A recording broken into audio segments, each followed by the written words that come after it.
Every Sunday I'm front center, looking forward to the playoffs. And I keep me a double wings, cause you know I gotta have it. Yeah, they say I'm just a fan. What? Well, I say I'm a fanatic. And I fast forward commercial too. I ain't going to the bathroom. You know where I'm at, I ain't hard to find. You can catch me in the lab room. Who else could it be? Me, your man, Louie T. Welcome to Thursday Night Football Overtime. Do you know how good it feels to just say that? Woo! Feels good to be back. Feels good. And the Kansas City Chiefs, the City Chiefs are back like cook crack, doing what they do best, running up the scoreboard.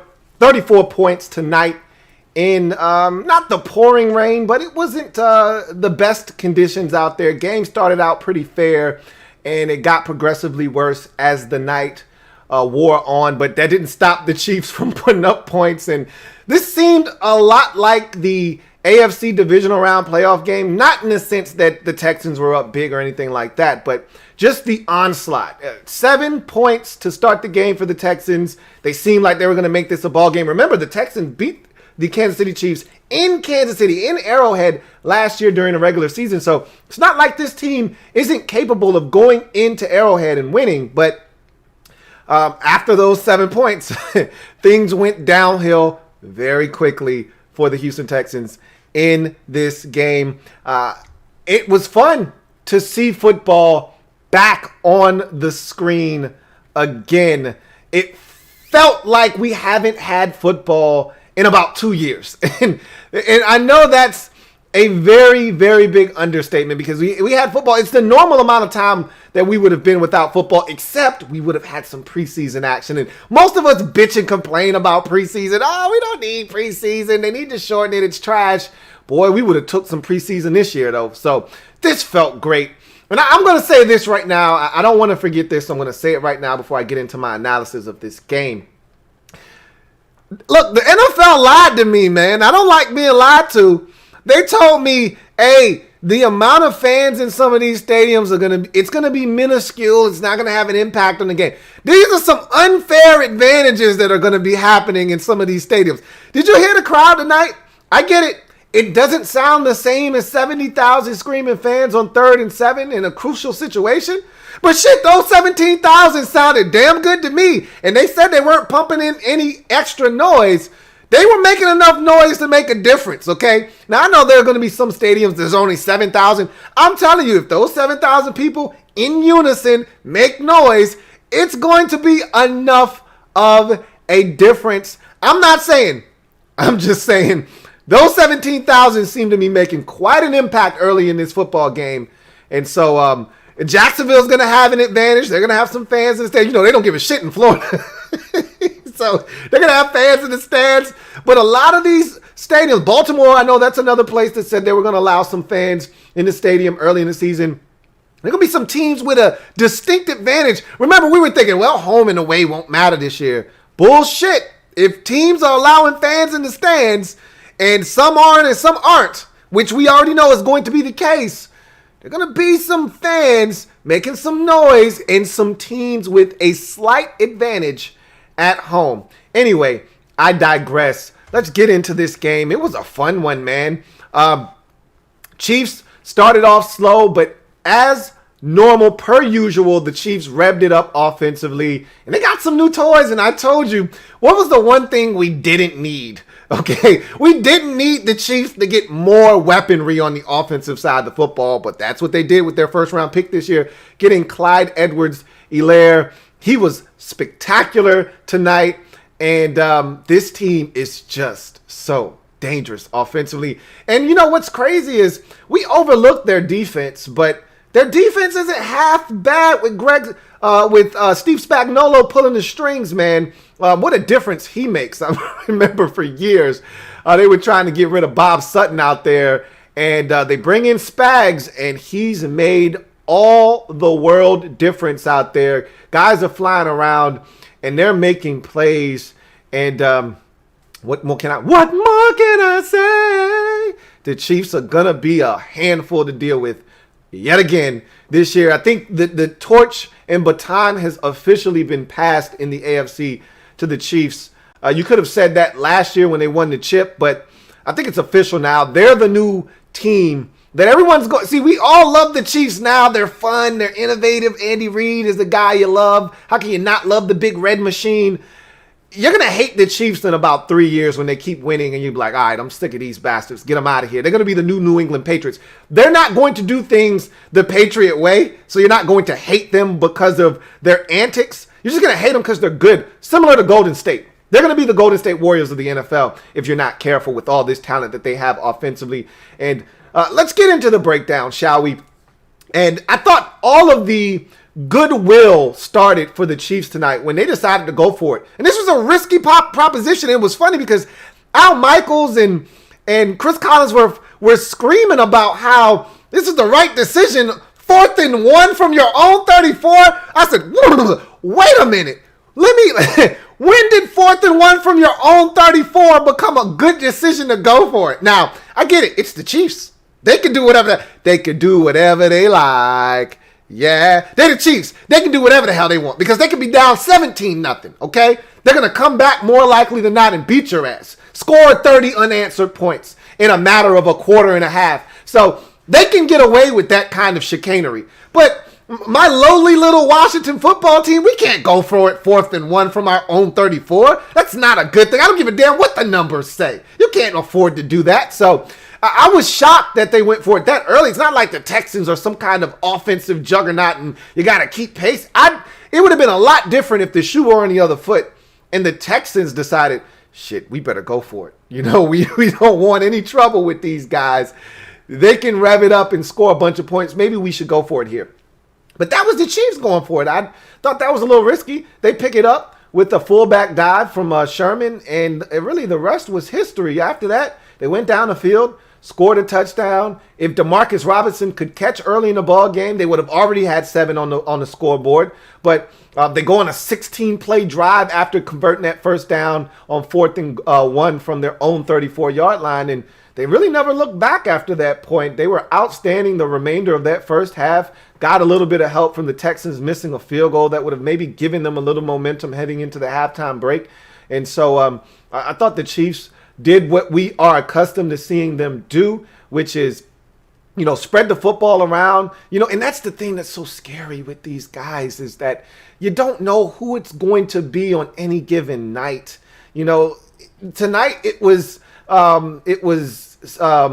Samuel Watkins and Travis Kelce. Later on in the game, they sprinkled in a little bit of Tyreek Hill, and it was Edwards-Helaire on the ground. I mean, next week, it could be Tyreek Hill. It could be Demarcus Robinson. The week after that, it could be Chris Pringle, whoever the hell they want to throw in there, or Mecole Hardman. Like, they're just scratching the surface, okay?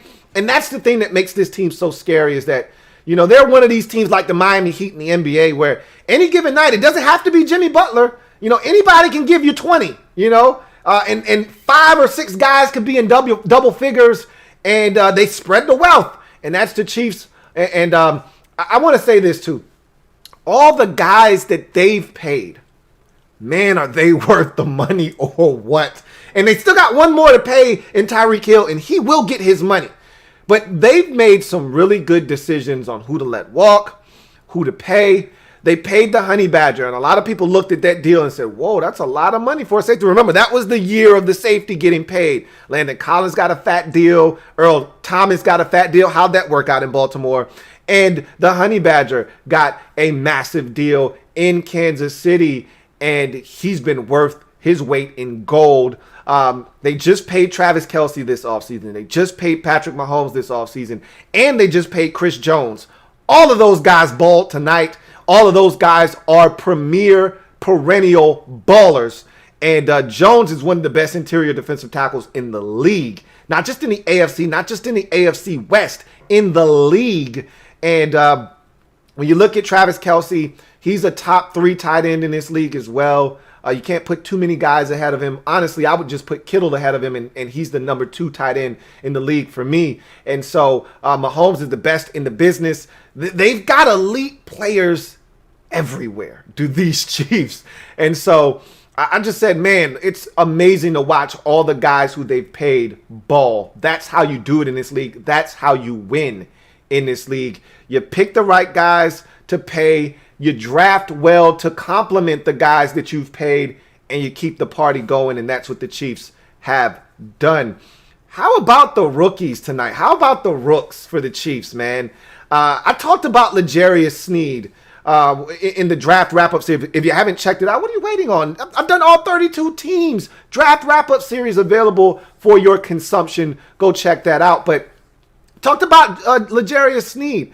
And I said, man, this is a guy, uber talented, out of Louisiana Tech, a guy that played his first 3 years at the cornerback position. They moved him to safety for his senior season, had 3 interceptions last year. What were the Chiefs going to do? This guy ran a 4.37 40, extra athletic, but, some limitations in his game. Wasn't sure. I said, look, man, he might be better served as a safety at the next level, but the guy can run. He's got a long frame, and he's a guy that has ball skills, so maybe he can play the cornerback position at the next level. I wasn't sure, but I said you got versatility similar to what you had in Kendall Fuller, a guy that's versatile enough to be able to play some corner, maybe a little bit of safety. Whatever you need in a pinch, L'Jarius Sneed can give it to you. I wasn't expecting him to have to play week 1 and to come out and ball the way that he did. And one of my biggest knocks on him is that he doesn't find the football down the field. I said he needed a new pair of brakes. I went back to my notes to look at what I had written down about him. And I said, needs some new brake pads. Can't stop when the football is in the air. Well, he looked damn good tonight, did L'Jarius Sneed. He balled out of control. He was around the football consistently. I loved his coverage. He found the football consistently. Got his hands on a couple of them, including a pick. That was a gimme pick, though. You can go ahead and gift that one to Tyrann Mathieu for the pressure that he applied to Deshaun Watson while he was throwing the football. But that doesn't matter. L'Jarius Sneed had a debut he'll never forget, and a game ball that he'll be taking home and showing to his kids for years to come. Phenomenal start to his career. And again, he wasn't supposed to start. They've got a guy suspended, another guy injured, and here comes a rookie stepping in like a 6-year vet, playing top-notch ball against some quality receivers for the Houston Texans. I tip my cap. Game ball goes to L'Jarius Sneed, and he's got to split that game ball with another rookie in Clyde Edwards-Helaire. Talked about him at the top of the show. Damn. Just more talent on top of talent on top of talent on top of talent. Clyde Edwards-Helaire comes in and shows why the Chiefs were really excited to get him at the back end of the first round. I told you he was a perfect fit, like hand in glove in Kansas City, and he showed his ass off tonight. There was a little bit of the wiggle. You saw a great move to break a defender off. I want to say it was Justin Reed on that touchdown run. Woo! You better watch yourself, Justin. Broke him off something proper. Left his ass at around the 20-yard line and scampered into the end zone. You saw the power on a late run. Although he didn't get in, he had like 3 tries after that from about the 2-yard line. But you saw the power on that particular run. Lowered the shoulder on 2 Texans defenders. Powered through them. Stumbled all the way down to about the 2 or 3-yard line. And you saw the pass catching ability too. Caught it out of the backfield a couple of times. He's going to be a problem in this offense. It feels like they've got Kareem Hunt all over again, and that's problematic for the rest of the league. Kudos to that young man, and he gets half of the game ball from tonight's game, as well as the 2 rookies, one on the offensive side, one on the defensive side, balled out for the Chiefs. It was another virtuoso performance for Mahomes. 24, 32, 2 and some change, 3 touchdowns, no interceptions. The one mistake that he did make, the Texans helped him out, and Bradley Roby didn't even need to hold Pringle on that particular play. He wasn't going to catch that football. As a matter of fact, it was going to be picked off. It was triple coverage on 4th and 1. And, Mahomes, he just, man, is that guy surgical, man. That touchdown pass in the back of the end zone to Tyreek Hill, that was a laser shot, and it's raining outside. So he's in mid-season form in week 1. Took him a little while to heat up, but man, that offense got going. They revved it up, and they put up 34 tonight with a little assistance from the defense. Good start to the season for the Chiefs. They're 1-0. Much of what we expected tonight. These teams that play and host that Thursday night game that win the Super Bowl the year prior. They generally take care of business at the crib on Thursday Night Football. The Chiefs do that tonight, 34-24 over the, 34-20 over the Houston Texans. LouieTeeNetwork.